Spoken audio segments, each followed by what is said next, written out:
Good evening, everyone, and welcome to the Springfield Township Board of Trustees meeting. It is September 9th, 2014 at approximately 5:30 p.m. Mr. Burning, may we please have a roll call? Yes, Mr. Vernon? Present. Ms. McFarland? Present. Mr. Howell? Present. All trustees are present. Next, would everyone please stand and join me in the Pledge of Allegiance?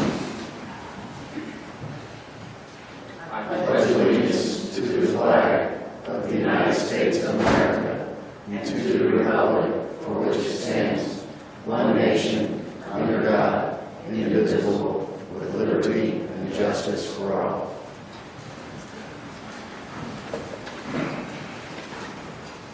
Okay, the first thing that we have on our agenda this evening are some special recognitions in the fire department. And Chief Leininger, I'd like to turn this part of the meeting over to you. Thank you. First of all, it's an honor, yet somewhat a sad day, to recognize two individuals that are in the audience tonight. They have served on the Springfield Township Fire Department as well as the Northern Hills Fire Department for well over 20 years. That's a long time. You know, when you give up your time, that's a precious gift, and they have been not only great servants to the community, but they've also been, I can say, personally part of my extended family and also the extended family of Springfield Township and to the residents. First, I'd like to recognize Joan Schumacher. Joan, if you could come up, please.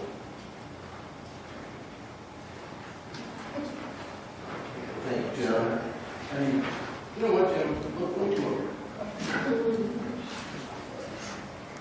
I'll stand at the podium and I'll stand next to you.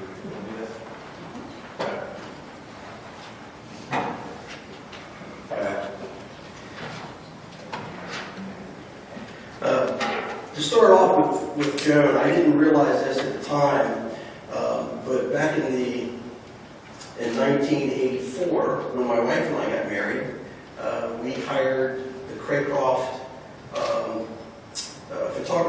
photography studio.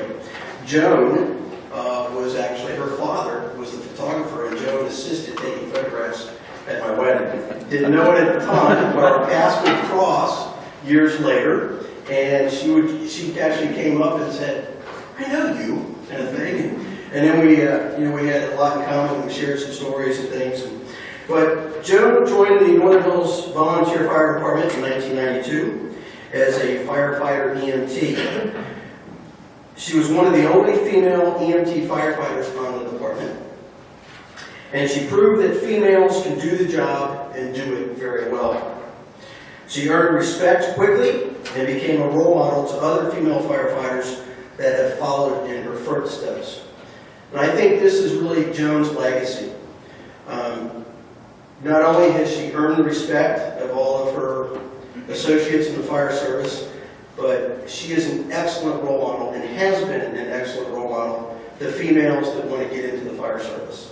And any compliment, the best compliment you can give somebody is that you lead by example. And you hear that term time and time again, but Joan does it. She walks the walk, talks the talk, and she does it very well. For the past 18 years, Joan has primarily worked night shifts and weekends when she's not working as the assistant field manager and phlebotomist at the UC Hoxworth Blood Bank.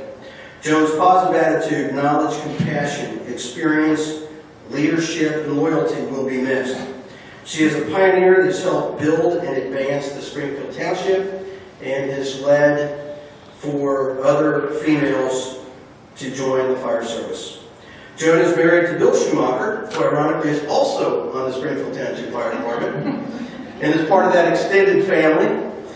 And they have a grown son named Joe, who is also part of that extended family. Joe is the DJ that oftentimes provides music at our fire prevention open houses. So we're all just part of the family. Joan, I'd like to personally thank you for 22 years of service to Springfield Township, starting as a volunteer firefighter and then serving for the past 18 years with the Springfield Township Fire Department. Your services will truly be missed.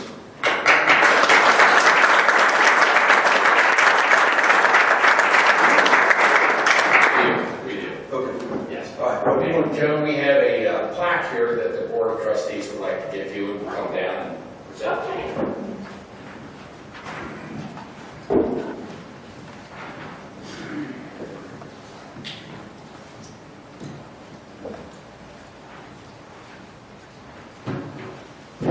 If you wouldn't mind, we're going to recognize Jim Elliott, and so you're already standing up front here. If you don't mind, I'll go ahead and recognize Jim, and we'll have them both come up. Or you want your pictures taken first? Okay.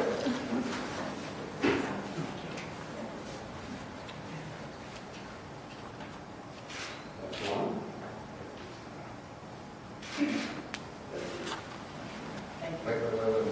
Can you get money? Okay. Congratulations.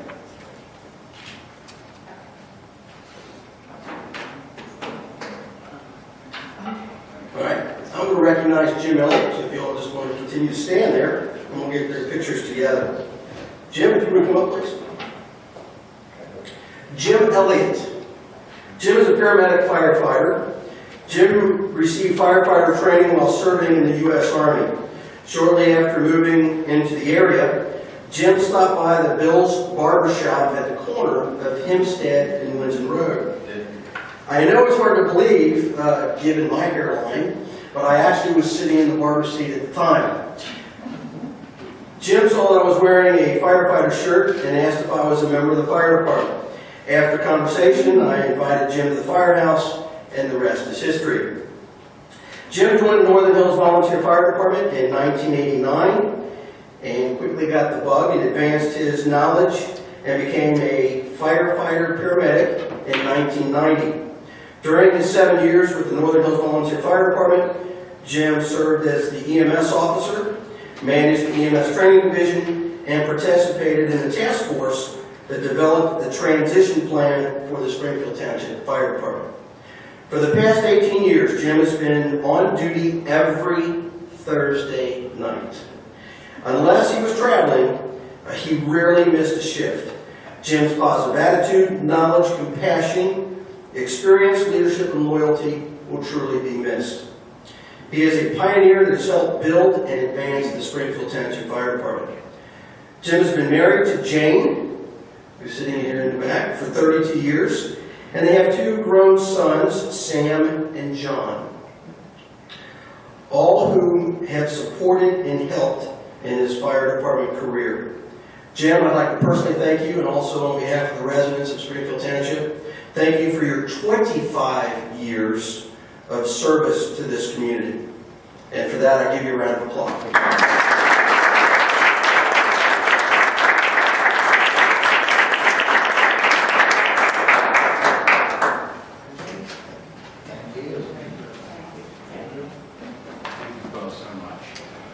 Congratulations. You missed. You missed.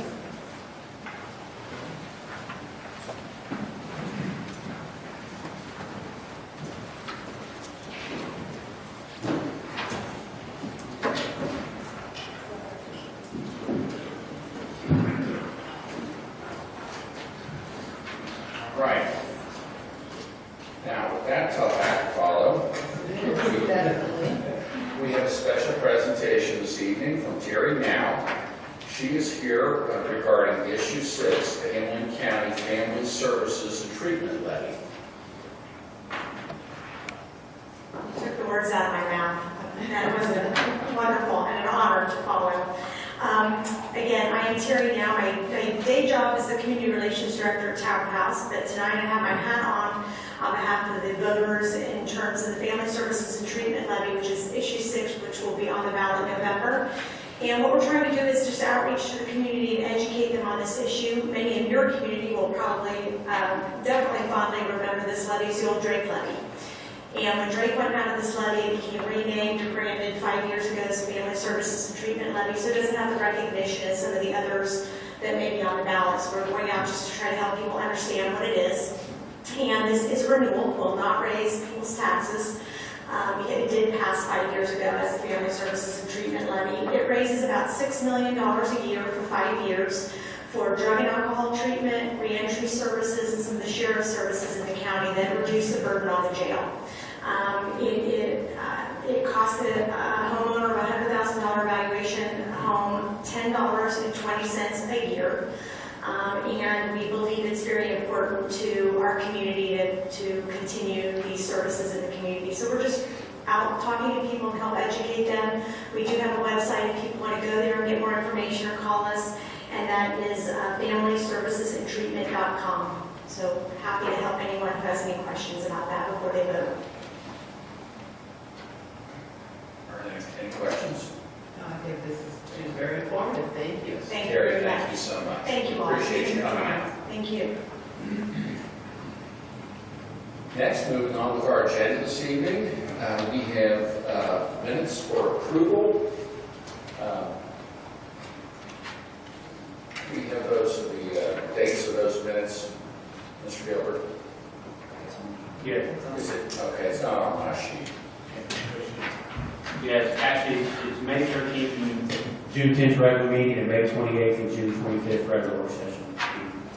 Thank you. Do we have a motion for approval of those minutes? So moved. Seconded. All those in favor? Aye. Motion carries. Next, Mr. Burning, our fiscal officer, do we have a financial report? Yes, we do. Some of us finish writing those notes. For the month ending August 31st, 2014, the township's expenditures were $1,054,771.20. The receipts were approximately $346,000. The ending cash balance was $14.2 million approximately, and that includes obligations for expenditures, payroll, regular operating costs, ongoing capital improvement projects, and investments. Right now, I request a motion to approve the receipts, warrants, payroll expenditures, updated current revenues and reports for the period ending at 8/31/2014. So moved. Seconded. All those in favor? Aye.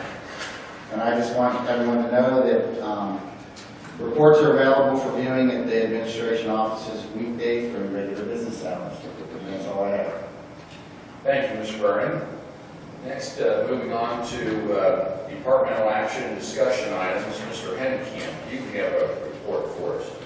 I do, Mr. Honderlaw. I have two action items. The first involves adoption of a township Facebook policy. This is kind of due to the increased use of social media outlets and sources by the township, different ways in which we're using these outlets to communicate information to residents, to business owners, to visitors in the township. And given our increased use, I think it's prudent that we adopt a policy which kind of governs the utilization of these sites by the public. So as you look at the proposed policy, it sort of outlines, which is specifically for our Facebook page that the township uses. It sort of stipulates some of the reservations that the township has, the ability to remove certain posts that would include vulgar language or inappropriate language, things where you make a personal attack, a variety of different things. I don't have to read the whole policy, pretty standard stuff. It also reserves the right to delete comments that are spam, include links to other sites, things of that nature. It also includes kind of your general disclaimer that the views represented on the Facebook page, other than the ones that are in the township comments, don't necessarily represent the views of the township, the trustees, or the staff. So pretty standard stuff. And as I said, just looking for a motion from the board to adopt the township Facebook policy. Seconded. All those in favor? Aye. And it's adopted. Second action item I have is to request that the board pass a motion to adopt proposed rental policy modifications for the banquet hall and senior community arts center. These modifications have been recommended by Tom Schneider, who is our director for the two facilities. And the board has a copy. There's sort of 5 areas that we're looking to make some modifications. The first has to do with pretty much what the policy is and the procedures would be for rental contracts where we have a check that is returned or bounced. So it stipulates what the procedures are for that case. The second item allows us to use the likeness of a renter unless they, in our marketing materials, things of that nature, unless they specifically ask that they not be included. So there will be an opportunity for them to opt out of that provision if they desire. If they don't choose to opt out, then we'd be able to use a name or likeness, photo, that type of thing in social media postings. The third is to make some modifications to some pricing. This has to do with alcoholic beverages, beer going from $3.50 to $4, mixed drinks, well-mixed drinks from $4 to $5, and premium from $5 to $6. And then the last two items involve the caterer. One would be to increase our approved caterer list from 20 to 25. And then the last one is to require a facility usage fee be paid by those caterers when they come into the facility, and also include some language that would be waived if they have 5 or more referrals to the group. So not a lot of changes, but just some updating as we go through, remain competitive and look at what the competition is doing. So this is, the increases are obviously what's going on in the market. Yes. Do we have a policy that a renter has to pay so many days in advance of the event, or a lot of times where they give us a check right at the event? No, there's a lot of times we're paying in advance, but still that check sometimes will be, recharged if they'll be making the final payment, something like that. I don't have the whole policy in front of me, I'm not exactly sure what the procedures are. We've had some issues with some return checks. And this would be something, as far as the return checks, this is going to be something that we're going to address in a finance policy, kind of an overall township finance policy that we hope to have presented later this year. But until that, specifically for the road, for the senior center, we want to get this included in that policy document as well. Is it worth the road or the senior center? It could be either one. I think the road, we tend to have more, as far as the checks. Right. Got it. Because the seniors, Honestly, those people are a little bit more often, so less likely to get Yeah, I think it probably is both, but it's not so much the frequency, it's just that we have that and we don't go ahead and policy. Right. It's for, we get chasing it down. I think these are all great additions and changes. One that I really like is that we're increasing the caterers from 20 to 25.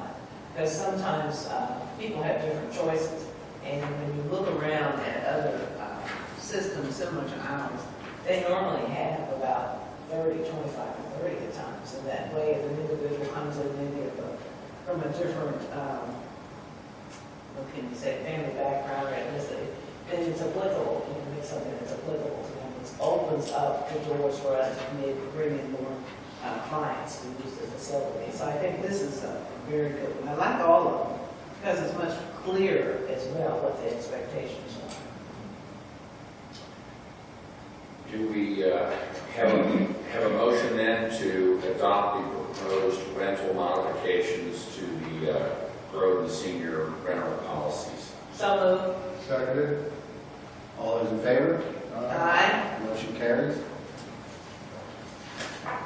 Okay, the next item I have is something we discussed briefly in the August work session. I mentioned that Chief Hunt and myself were in the process of reviewing the order commander position, and that we likely had some action for this meeting or some update we can do. The review has really been sort of initiated due to the intention of the current guard commander to retire in November of this year. So we've kind of looked at how we would handle that possible replacement. Probably a little background on DART. The board's familiar with what DART is, but it's not common. DART stands for our Drug Abuse Resistance Team, which is a regional drug task force that includes 16 different police agencies that participate, including Springfield Township, obviously. from Hamilton County. DART is a covert task force, and it includes 3 employees that serve as township employees. That's the commander position, and there's 2 part-time positions. One dealing sort of with administrative support, and the other one that sort of handles the forfeiture in the DART. And then of the 16 agencies, 4 of those agencies also put a police officer in there for a specified amount of time that serves as a DART agent. As I mentioned, these are all undercover, covert type positions, dealing specifically with drug-related. DART is funded exclusively from a grant. There's a federal burn grant that is administered by the state of Ohio. It's the Ohio Department of Criminal Justice Services actually administers that grant, and that grant pays for all of DART's operations, with the exception of the cost that the individual participating communities that put an agent in there as one before. Obviously, they're bearing that cost. But all the other expenses of DART are paid for. DART is comprised, DART actually has a board, which is comprised of the police chiefs of the 16 different agencies that sort of work in governing, but it's also sort of unique in the sense that because DART by itself is not a political entity or an entity really of any other kind, it requires it to be what's known as an administrative agency that serves as that entity, and that's the role that Springfield Township has taken. Blue Ash served for, I'm not trying to think when DART originally was formed, but I know Blue Ash had it for many, many years as the administrative agency. Back in, I think, about 2005, they notified the agency they no longer wanted to be that administrative agency. They felt like they sort of served their time. It was reviewed by all the different agencies. Springfield Township determined it was in our best interest to become that administrative agency who sort of was serving in that capacity. So although DART's funded by grants and it really doesn't cost Springfield Township, taxpayers specifically, any money, clearly there's some cost, some time involved by the township in administrating. It's not the most, it's kind of a difficult agency to administer at times because of how the grant works, but and those employees, those 3 employees actually serve as township employees. So that's sort of the unique township. The commander of DART currently is Lieutenant Dave Schaefer, who's from our township police department. The other 2 part-time individuals, employees, also are township employees. Officially, even though they're paid by the grant, those funds are coming in. So it's kind of a unique situation.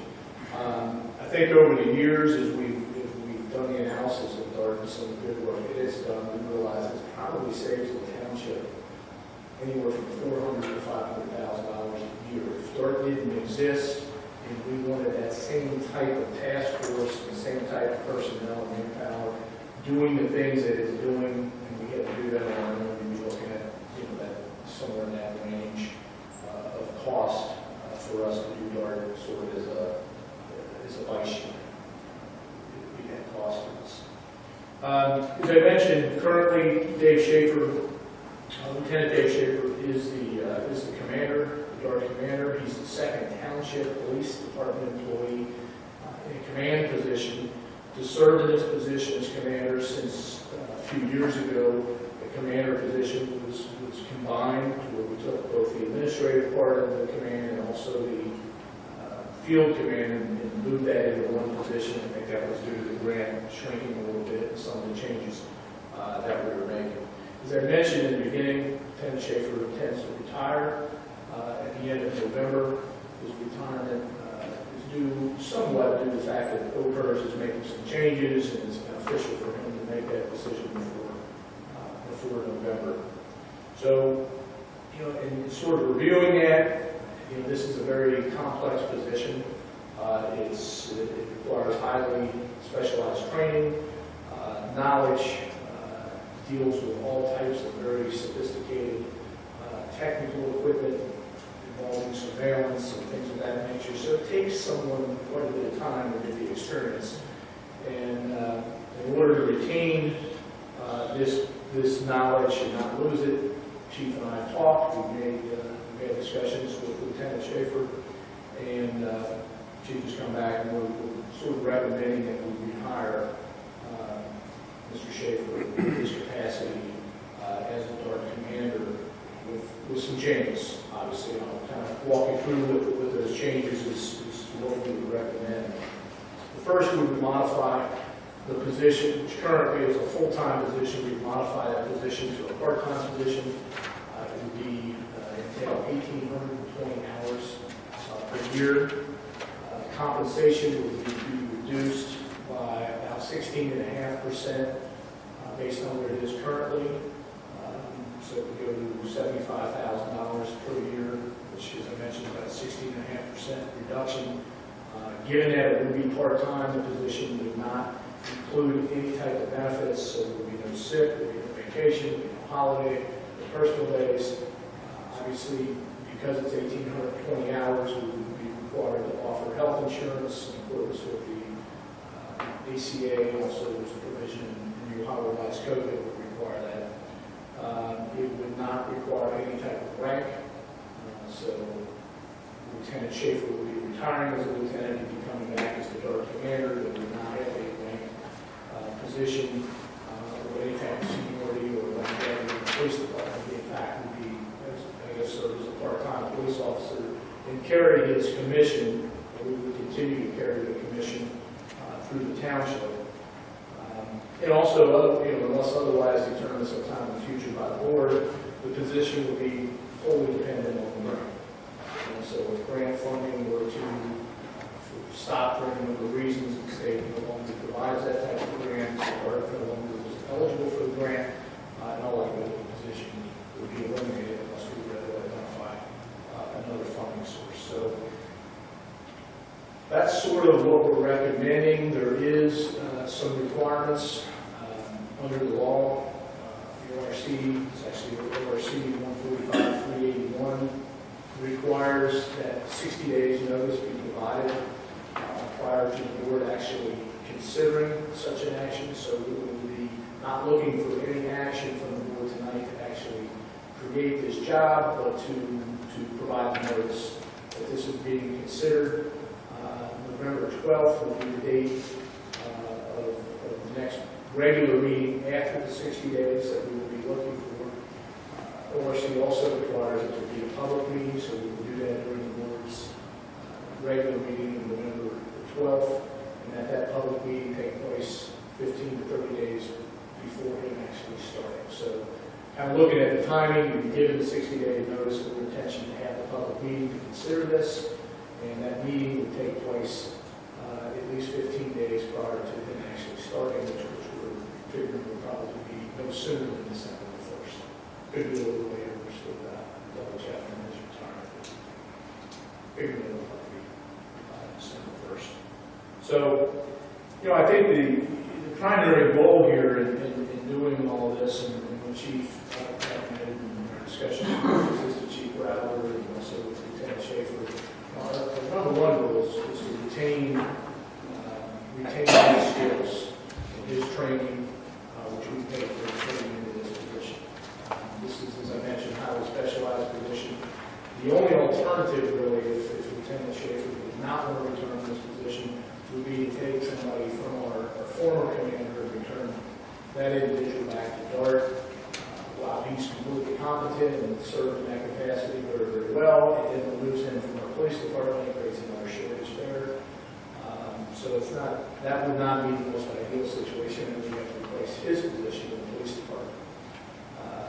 The other, looking at this position is, by the way we've restructured it, you're probably talking somewhere near $40,000 of savings. And these savings are reduced salary, the fact that there are no benefits, pension, actually, and a lot of times this is criticized, there's a lot of information in the news when there's a rehire that the public is somehow getting a raw deal. And there's probably some cases where that is the case, but in situations where we've done the township, it's been to save the taxpayers money, and this will certainly do that.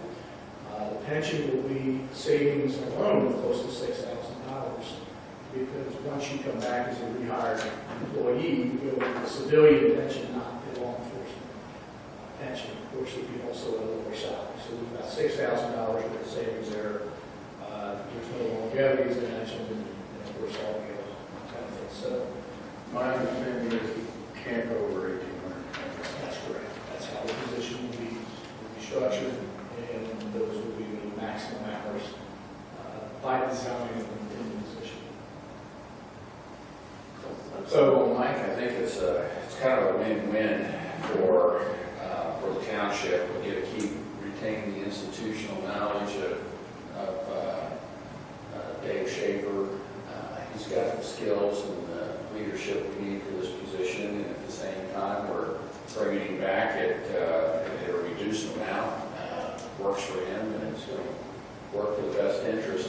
What I couldn't believe in everything you were saying is that we've been the servicing agency since 2005. I think it's actually 6. 6. And 5 that Blue Ash said They said- I think we started in 6, wasn't it? Yeah. We were thinking, they were saying it was 3 or 4 years ago when we looked and said, You get old. I would have guessed that too. The years have just, time flies by, but it's been very valuable to Springfield Township. So many times drugs are, the root of all kinds of crime, the cause of it, and it has certainly served us well to have dark here in Springfield Township, so it's something we want to keep in the future. I like, from what I'm hearing, is that we're saving about 20% saving that money, it's a cost saving. there's no question. I mean, 16.5% just on the salary, and we add up all of the other factors. And again, I think we've talked, there's been a lot of discussion about rehires and a very negative connotation, and I don't think it's something to take lightly, because I think there have been cases where it's been used without question, certainly not what we've done, but it's something to look at on a case-by-case basis and see if it makes sense for the community. And I think, there's been other instances where it simply doesn't, and we've had employees, ask, and we've not pursued it because it wasn't savings, it was not beneficial for the taxpayers. In this case, I think it is a win-win. Like I said, the total savings is somewhere probably right around $40,000. You get to retain someone with 27 years experience, and probably last, I think, 3 or 4 in yard. So. When I look at, when you said 2006 was when we really got involved, and then when you look at 2014, and you do a compare and contrast, it appears to me that we are seeing an increase in drug-related incidents, period, and throughout our county and also the state as a whole. So I think that this is regarded as a necessary agency, and I don't, hopefully, it can continue to do a great job that it does, and we continue to deal with these challenges in our community and other communities. It's not just Springfield Township. I don't want anybody looking at this program tonight and think it's isolated. It's just in Springfield Township. It's throughout the county and throughout the state. No question, that's right. This is 16 police agencies that come together, so, this DART is the epitome of collaboration. This is one of the really successful ways that we can all come together, and with our discussion a month or so ago about Pauline. Yes. I think there's a good possibility that the grant would be an increase because now we're covering a larger population. So we're hopeful that we continue to bring other entities into the fold. It's certainly speaks to the value of it's been. And I don't think it can be overstated either that this is paid 100% by the grant. That while there's a savings that we realize, Lieutenant Schaefer's salary as he comes back will be funded 100% by this grant, not from local Springfield Township taxpayer dollars. This is the taxpayers, state taxpayers say on the grant. Yeah. And DART not only works throughout Hamilton County, but we also partner with state and federal. And a lot of what DART team does and the DART commander position requires is the relationship with the DEA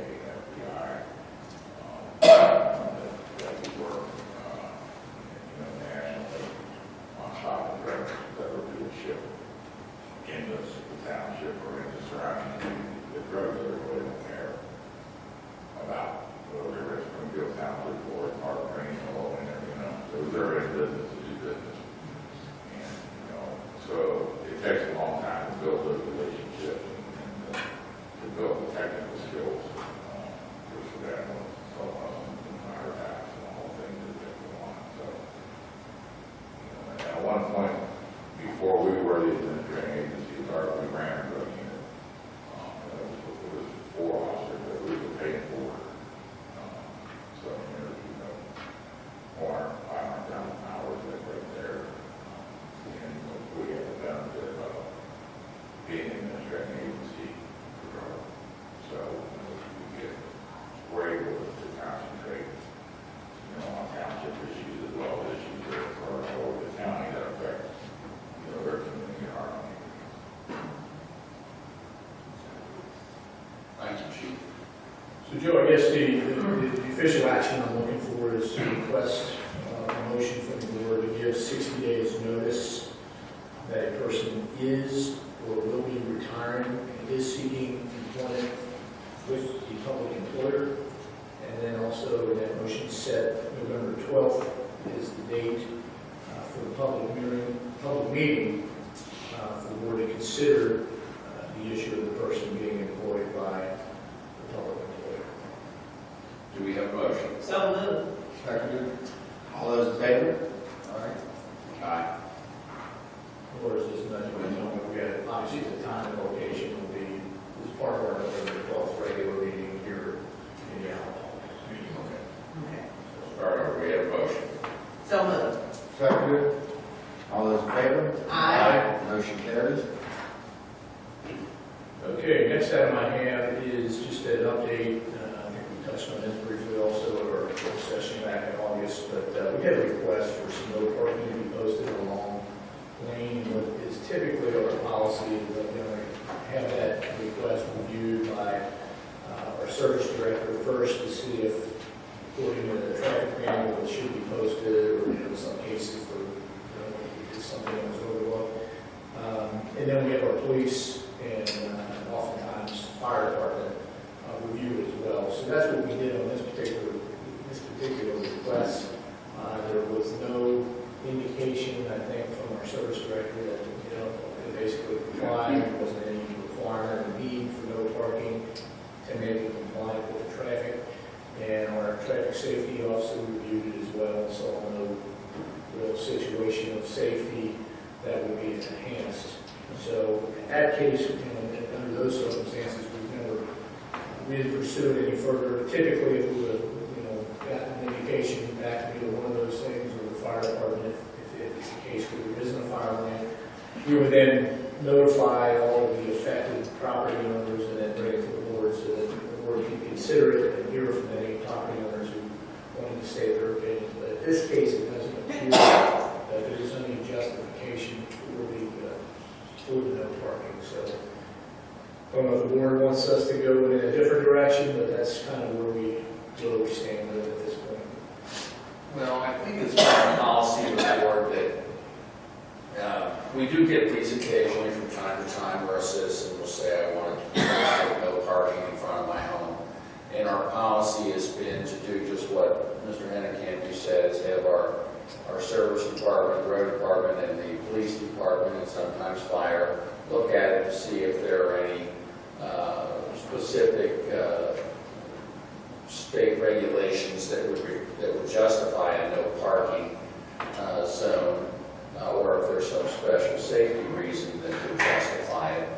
And if there is, we've kind of learned from experience that the best thing is to notify all the parties and tell them there's going to be a meeting, and then let people come in, because we've had some of these that have been fairly contentious, where there might be somebody asking for it, and then a whole bunch of people are like, no, we want to keep it. But our policy has been, if there's nothing that justifies it from a safety or a policy perspective, we generally don't go to the next step, because we're just not in the business of making no parking just because one person asked for it. I guess in this case, we'll notify, I did speak to the homeowner about it, and we'll notify them that we're not going to pursue it further, and if it turns out there's something else they want to call our attention, they can. But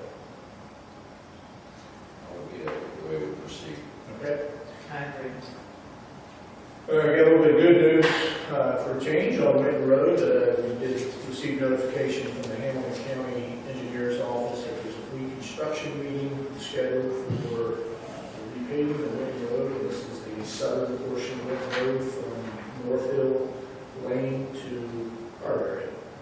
And something that I see almost weekly calls about, even though it's not a township road, residents or visitors to the township that drive that road is it'll knock the fillings out of your teeth. So, good news on the south part. The north section, as we heard from the engineer a few months back, is something that's probably going to be a little longer. There's some widening that they're going to do in the northern section. They're going to be applying for a grant from OKI. Probably going to be a few years before we see major rehabilitation. But good news on the south, that project should be done before the end of the year. That'll help. Yes, it will. We did discuss this also briefly at our August work session, but just wanted to remind the board that our meeting, November regular meeting, was scheduled for November 11th. That is Veterans Day, and I think the board had decided that we would move that one day to Wednesday, November 12th, to be the holiday.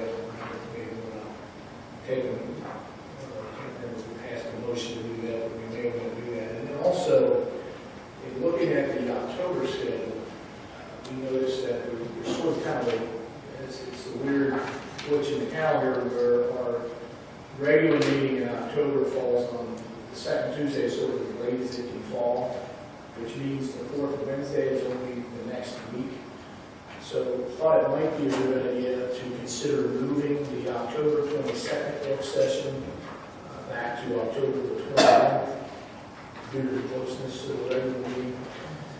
And then there are also, in conjunction with that, this is the year for the next round of the community development block grant funding. As a part of that, we have to do 2 public hearings to consider what our application is going to look like and allow for feedback from the public, and maybe make those 2 October dates be the dates for those public hearings. So really looking for 2 motions. One would be to move the November 11th meeting to the 12th and October 22nd work session meeting to October 29th. And then the second motion would be to set the public hearing dates for community development block grant purposes as October 14th and October 29th.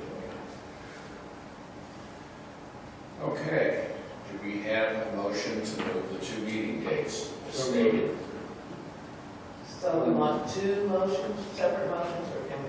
The first one's going to move both meeting dates Okay, as stated. okay. So moved. Second? All those in favor? Aye. Motion carries. The second motion will be to designate the 2 meeting dates in October for community development block grant hearings. And that's the 14th and 29th. 14th and the 29th of October. And those meetings will be here, of course, in the Allen Hall Room at Springfield Township at 5:30 on the 14th, and whatever your pleasure is on the 29th. 5:30 as well. 5:30. we'll post at 5:30.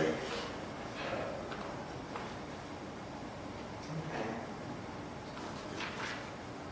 Do we have a motion? So moved. Second? All those in favor? Aye. Aye. Motion carries. The only other item that I have, personnel update, is just to remind the board that we will have there's a resolution, it's actually Resolution 76, 2014, later in the meeting.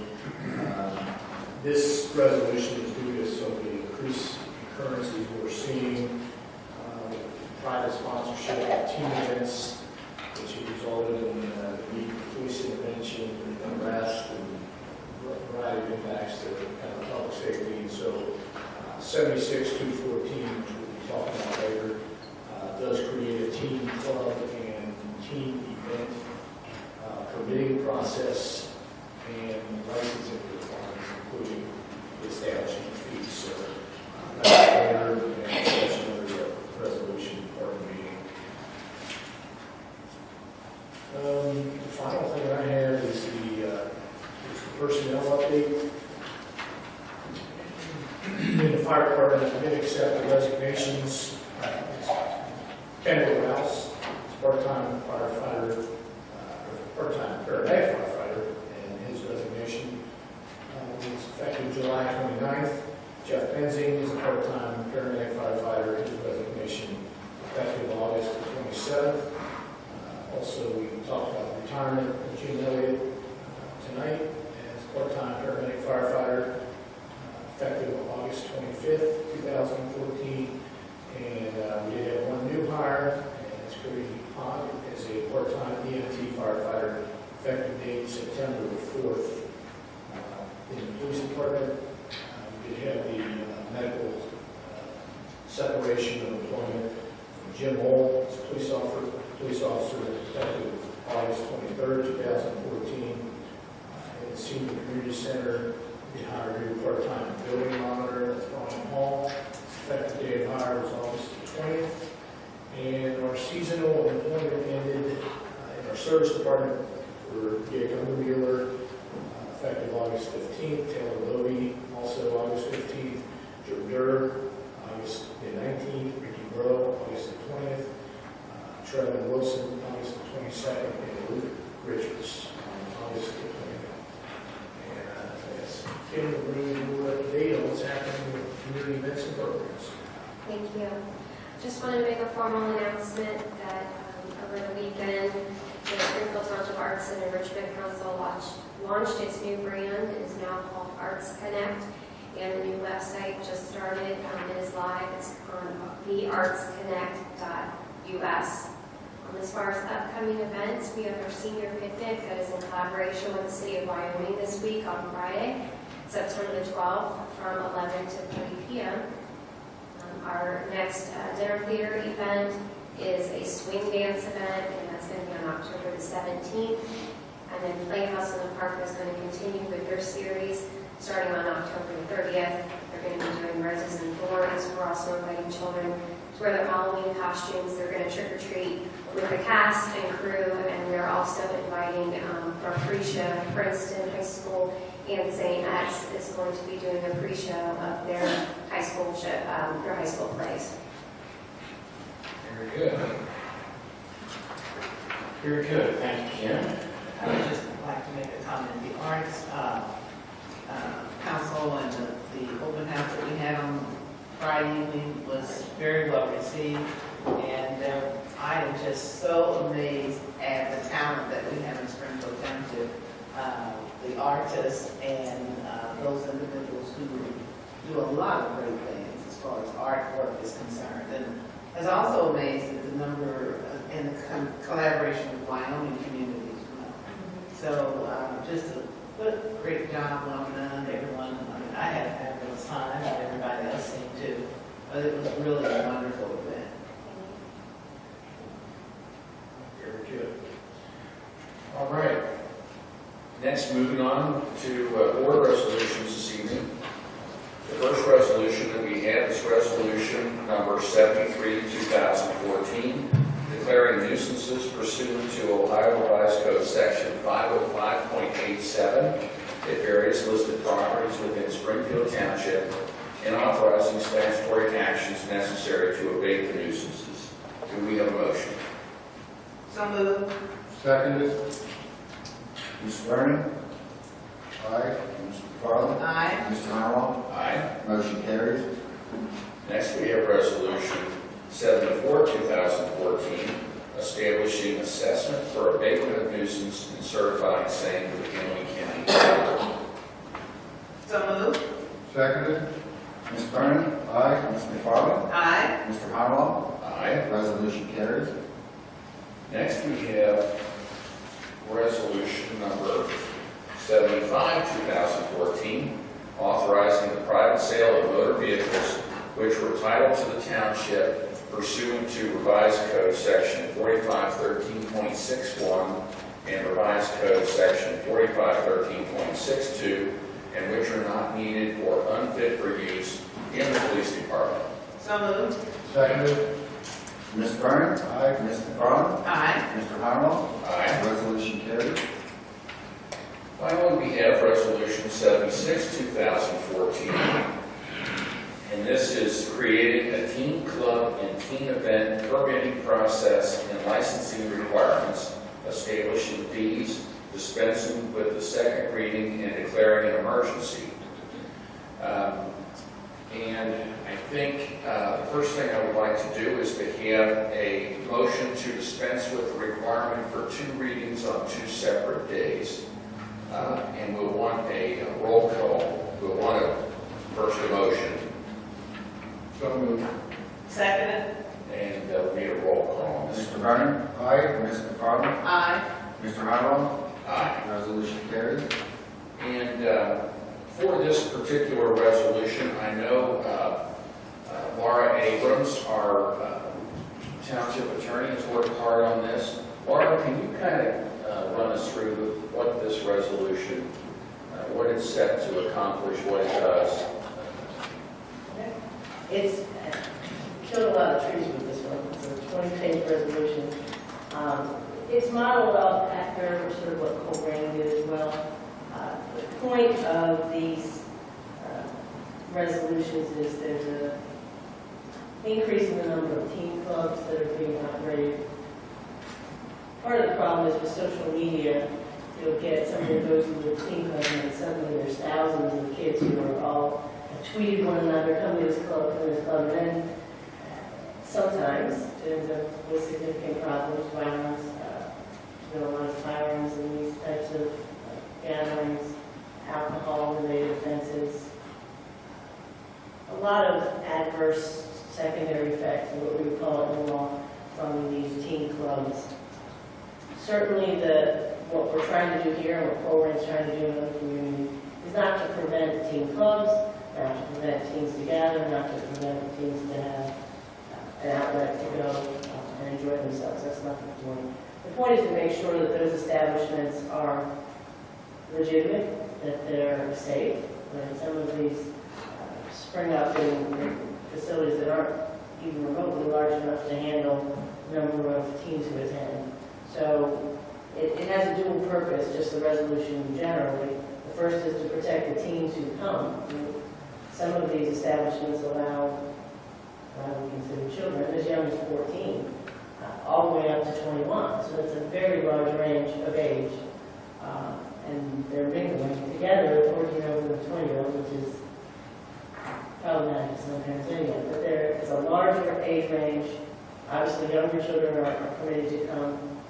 So the point is to make sure that they get to go to an establishment that is the type of establishment where they're safe, that they're able to enjoy themselves, and also that the surrounding businesses and residences are also protected from what are the secondary effects of such an organization if there's establishment, if there's a problem. So it is designed to increase safety. It's designed to ensure that the building and facilities are reasonable. So what we've done is created a permitting and licensing scheme. We've broken it into 2 types of categories. The first is the teen club, which is sort of a year-round business, actual facility that stays in one place. Those will be required to get a permit. There's an application process set out in there, and they have to provide information as to who owns it, a layout of what's there, emergency exits, the things you would need for any sort of convention center type area where people are going to gather. So safety requirements, we're also requiring that there be security on the police officers based on the number of occupants that they anticipate in the club. So it's a teen club permit for the established businesses. There's also a teen event permit for certain teen events that are one-time events. There's a specific section, lest people worry, that we exempt birthday parties and school events and things like that. So those would not be required to be prohibited. But we're talking about the sort of events in a business where they are charging and they're having people come from a dance party or something, where it really is more business oriented. So that there's a teen event permit process as well. And then we require licenses of the employees at these establishments. The main point for that is to make sure, again, that the people running these establishments are the types of people you want to be handling the safety and welfare of teens and under 14. So we do have a prohibition if anyone has sexual offenses, offenses related to delinquency of minors, those people would be able to receive those licenses. So it's a rather lengthy resolution for those purposes, but we attempted to spell out exactly what the permit process is going to be, how much it costs, what they need to do to get the permit, so that anyone who wants to have this type of establishment can pick up this toll and know exactly what they need to do. So I think it's an important thing for the township to do at this point. And I think we have tried, Chief Michael and my County staff, we've tried to think of all the ways to make it fair to the businesses, but also make sure that it's safe for the teens as well. Well, I think it's really important that you make sure that it's not some fly-by-night type person coming in and running it here one week, over here, and that, you know. I mean, I think as long as it is, you're trying to cover all the bases, I'm sure we'll learn a couple things in the next year and modify it. But the most serious thing to me is you have a bunch of kids in a place, and you might have a bunch of kids, 22 years old, that have no idea how to control them. Kind of just trying to make money on a weekend or something, and there you go, all of a sudden you have all kinds of problems. So I think it's important to kind of cover everything. No, I think it's a wise thing. Particularly, we've seen how in neighboring jurisdictions adopt regulations. Probably want to also, so that you don't kind of by default become the area where the want to locate. So I think it makes sense if we do that and we try and present the kind of safety environment that we would want to have for our children. Exactly, and I think the one part in the resolution that discusses the purpose, and again, it focuses on safety of the kids that are coming, safety of the community, and also to look out for the general welfare of anyone else in that surrounding area, and that's very, very critical. And I'm glad we're doing this before things get out of control out of hand. I guess I was concerned when the summer arrived, you know, we began to see some things, you know, just sprouting up, but now we've addressed it in a proactive manner. And I think this is a good thing for us to have in the township. And also collaborating with other townships as well. Well, and as Mr. Brown said, this is really a new type of legislation throughout the country. So there's going to be some changes. We have really worked to think our way around every possibility here. But anybody who drafts legislation knows you can't think of every possible circumstance. I mean, there may be elements in here that we find out are too restrictive. It's not. It's achieving something we don't want to achieve. There may be things that are not restrictive enough. And I see this as it's going to be a document that changes and gets modified. We'll be amending this then. Unfortunately, we have to put the full text of it in every amendment. So every time we amend it, it'll get longer. But I think it will be something that has to change. It has to change with the times and what we see happening. So, and we may find something that we need to make the kids safe that we don't really think about. So we have tried.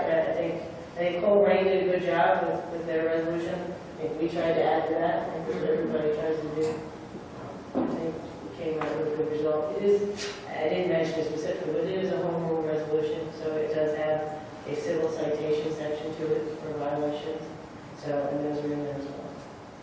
All right, Laura, thank you very much for all the hard work. Therefore, do we have a motion to adopt resolution number 76, 2014 as an emergency resolution? So moved. Seconded. Mr. Barney? Aye. Mr. McFarland? Aye. Mr. Harlow? Aye. Resolution carries. Finally, we have a motion to adopt the resolution. So moved. Seconded. Mr. Barney? Aye. Mr. McFarland? Aye. Mr. Harlow? Aye. Resolution carries. Motion passes.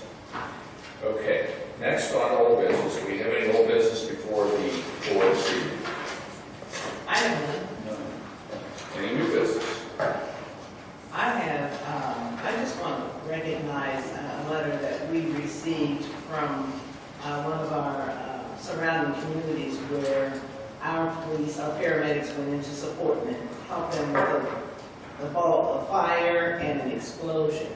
And our fire department responded, and the letter indicates how valuable and well appreciated they were because our Springfield Township paramedics provided services to not only individuals that may have been in there, but also to the firefighters who were overcome with some of the heat and exhaustion. So I just want to make sure that, again, we continue to look at the great work that our fire department and our police department provide, because I know that we don't work in isolation, we work as a pair and as a team.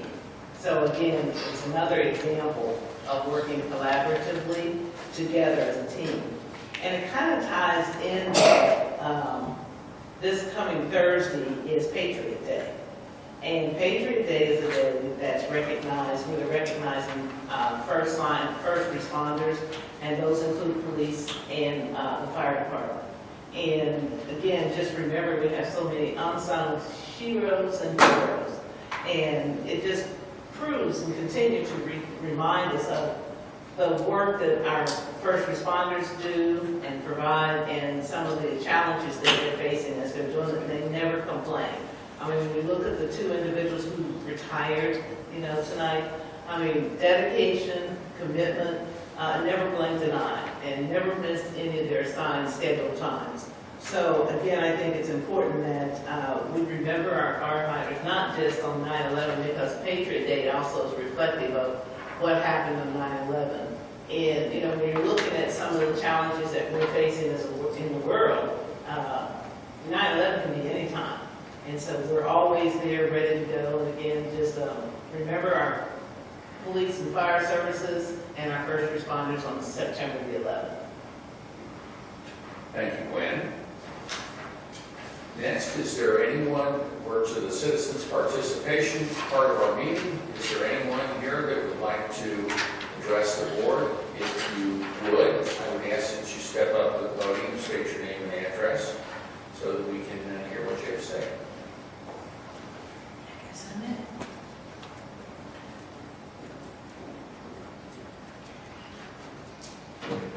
Robin Henley, 6341 Richfield Drive. Just a couple of things. It's that time of year to announce the Springfield Civic Association's fall general meeting. That'll be on Monday evening at 7 o'clock. I believe we have room A. I'm not certain on that, but it is back at the Senior Community Center. Public is welcome to attend. You don't need to be a member of the organization to be there. We're trying to confirm a speaker, if possible, at the state level that can come in and possibly address the article that appeared in the Cincinnati Enquirer on the 8th. You're probably familiar with it. There was a review by several reporters. They did a dissection of, in my opinion, justifying the governor's budget cuts to the local communities. And it goes and has a lot of threads about that. I was interested in that, and they've got a lot of discussion on the FCA board. If we can confirm someone to come in from the state to discuss those and either defend or not defend what's been doing, the township would be certainly welcome to send a representative to present counterpoint. So it's kind of iffy. At this point, there will be the meeting. If we're not able to confirm a speaker, then we may have someone come in from the local community as a backup. Also on... What was the date on that, Robin? I'm sorry to interrupt. That's okay. It'll be Monday evening, 7 p.m., September 22nd.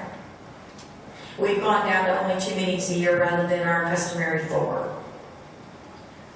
Also on October 19th, that's a Sunday evening, 7 p.m., that will be our annual Meet the Candidates night. We do have the room booked. We haven't sent the invitations out yet. I believe Dick Meyer's working on that and Chris Offrey. We know for certain we have U.S. House race, State Senate race, County Commissioner, County Auditor. Also, there is a renewal and tax issue levies for family services, indigent hospital care, and also the Union Terminal vote that will be on the ballot. So we'll get those firmed up. We'd like to have good attendance to that. It'll be the typical format, a little less loose and controlled, but we'll have them in order of the importance of the office, divide the time that they're each allowed to speak proportionately, because at 9 o'clock we're through. And we'll also ask that a representative come to discuss the various levies on the ballot. Generally, that's someone from the League of Women Voters. So it would be that or other individuals. Certainly, we'd like to get a good attendance, and again, you do not need to be a member of the organization to come to any of our meetings. The last thing I've got, this came up quite recently. A couple of months ago, I talked to Chris. I had a rabbit that was eating my tomatoes. And I said, if I go out and shoot him and put him in a skillet, am I breaking any laws? And he said, no. He said, but you might get cited for shooting rabbits out of season. And it was kind of funny at the time, but it's true. I can go out in my backyard and take one of my mini guns and fire it off. As long as I don't shoot at a person on somebody's property, I'm not drunk, not otherwise under the influence of drugs or incapacitated. There's really nothing the police department can do unless I'm disturbing someone's peace. That spurred a lot of conversation, given that there's been some recent repetitive gunshots somewhere along the Gallup Road area. So Joe sent an email to Representative Denise Dryhess's office asking if she could address that, and it was confirmed by her legislative aide, Kelsey Woolward. A lot of people in the community have looked at this and don't like the idea that anybody can walk around packing a gun and shooting it off anytime they want to. So there was some discussion whether or not there needs to be legislation put in place so that in townships that you can't necessarily do that. So we'd like the township trustees and certainly the police department to give it some thought. If that's something that merits proceeding with, we'd certainly like to help you with that and take the lead on that with the community. I see the chief over there kind of squinting. Is everything I've said right? I mean, I'm not going to go out and wave my guns around in my yard and shoot anything. Although if that rabbit shows up back, he's going to wind up in the snow or roasting me. In season, has to be in season. Well, it's getting close. To answer your question, yeah, you're right. Do you see that as being something that maybe needs to be addressed and some kind of constraints put into place? I would think so. If the township would like to pursue that, I can almost guarantee that at least the entire FCA board will support that, including me and unconcealed carry.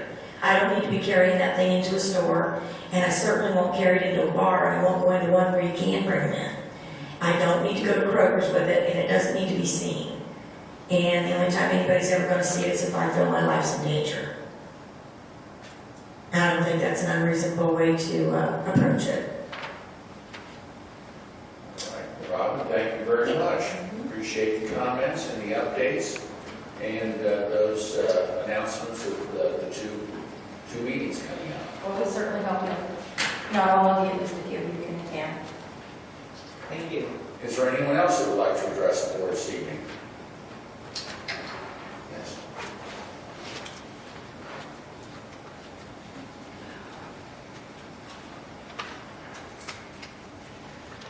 Kyle Hufford, I live on Printer Drive. Just wanted to let you guys know real quick. I think I talked to Dan Burry in the last work session meeting, and I'm one of the work chairs for Springfield Township for the Republican Party, and I think you mentioned I could bring some signs in, so I just want to let you guys know that I brought some signs if anyone wants to grab them for the various Republican candidates that are on the ballot in November.